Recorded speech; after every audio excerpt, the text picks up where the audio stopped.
temperature was 70, the dew point 43, and the relative humidity 37%.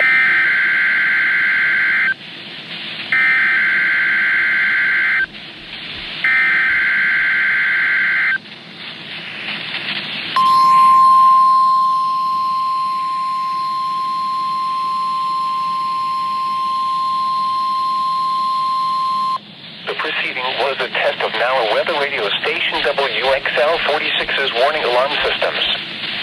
During potentially dangerous weather situations, specially built receivers are automatically activated to warn of the impending hazard. Tests are normally conducted by NOAA's National Weather Service every Wednesday between 11 a.m. and 12 noon.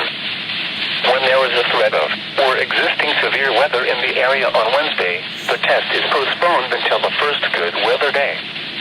Reception of this broadcast and the warning alarm will vary from place to place.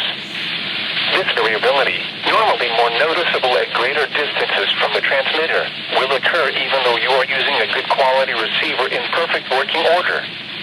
The warning alarm will be activated for watches and warnings affecting the following counties: Christian, Dade, Dallas, Douglas, Greene, Laclede, Lawrence, Polk, Stone, Taney, Webster, and Wright. This has been a test of the NOAA Weather Radio Warning System. We now return to normal programming.